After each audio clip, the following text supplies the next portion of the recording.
Hi guys! Welcome back to my channel. Come and join me as we explore the world of literature from classics to contemporary and as we develop ourselves by reading self-management books and doing physical exercise.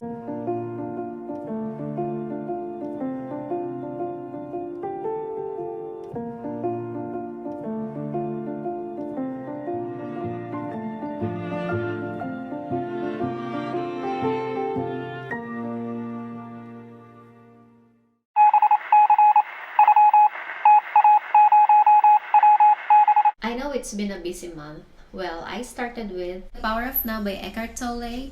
If you're looking for yourself or seems very lost, you can start with this one because this book will make you realize how sentient the world is and everything in it. Eckhart Tolle would introduce you with your false sense of self, which was the ego and all of its manipulation, and made you disidentify yourself with your mind and your body because it's not who you are. You are essence. You are a beautiful soul who is immortal, not in the finite form of the body, but in essence. You are eternal. Everything is eternal, and it is happening now.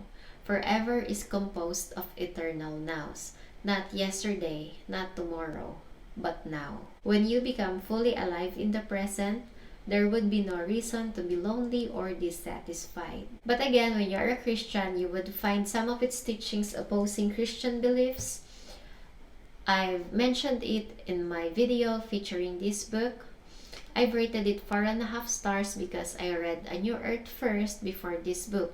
But I think this book deserves more because after all, it's a worldwide best-selling transformational book.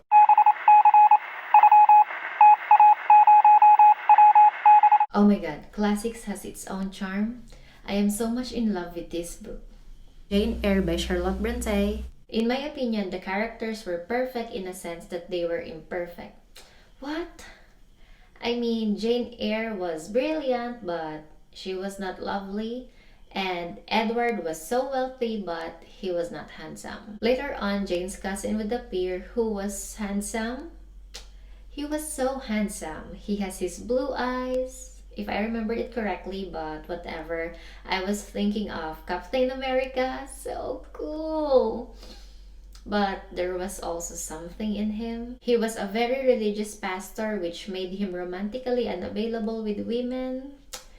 You know, he was willing to marry Jane because he wanted to go on a missionary work, not because he loved her. Charlotte Bronte was brilliant. She was able to describe how did 1800s look like.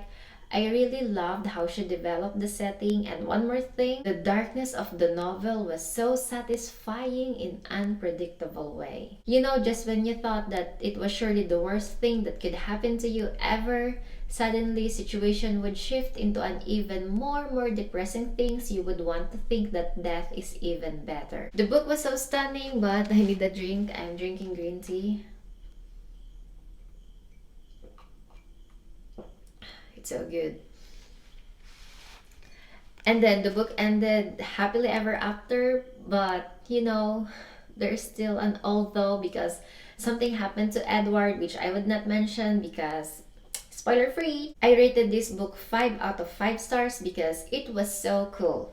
I can really relate with Charlotte Bronte's writing style. If I'm being honest, also with Emily Bronte. What's with the Bronte sisters? They're both dark and gothic, but in an amazing way. I love them both. I definitely recommend this book. It's worth your time and worth every sip of your tea or coffee.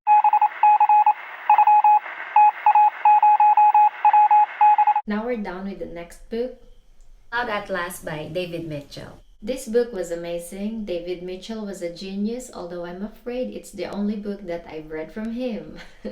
This book has 6 interconnected stories, with each story very different from one another. We have classics, music or art, mystery, thriller, comedy, sci-fi, and even after dystopian. It's a complete package, almost everything in one book, but just a little bit of a warning. It's not an easy read. It was a philosophical book, although the philosophy was embedded behind the situations and events. Unlike Sophie's World, which will guide you through the ancient to the 21st century, who was Anaximenes, Socrates, Plato, and then who was Kierkegaard. Yeah, like that. There were also a lot of apostrophes. Characters would name drop, for example, Flaubert, without giving any other information about him. So you'd be like, who the hell was Flaubert? But fortunately, I know Gustave Flaubert. I read one of his books, which was Madame Bovary, and it was so good. I actually related with that book.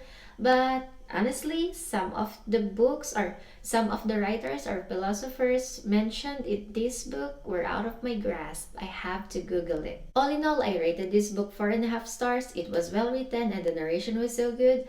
And you know what? After reading this book, you will be proud of yourself because you will become more knowledgeable. Guaranteed.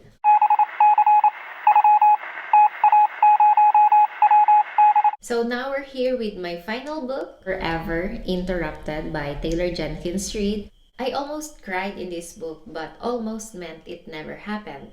Maybe because I know that it will be all about loss and coping up. But by all means, I was about to cry when Elsie was finally getting rid of her husband's belongings. She was emotionally vulnerable. She didn't want to let go of his things, but she had to. Her mother-in-law was there to support her and comfort her. Oh, that was very emotional.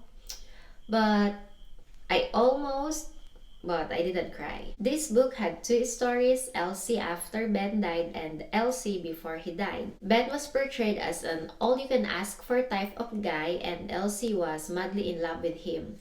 They both were. Then Elsie would need to cope up with her loss after 10 days of marriage with her mother-in-law who didn't know her at all. I rated this book 4 stars. It was so good. Time stopped while I was reading this book and Taylor Jenkins Reid was a good read. In fact, I'm gonna read more of her soon. Those are the books that I read in July. Let me know what you guys read this month. Let me know what are you planning to read next month as I would love to hear from you. Thank you so much for watching. I hope you enjoyed this video. Please subscribe to my channel if you haven't already. Hit the bell so you can see every time I upload a video. Don't forget to like and subscribe. What are your suggestions? What books are you reading or are we reading the same book? Either way, please let me know as I would love to hear from you.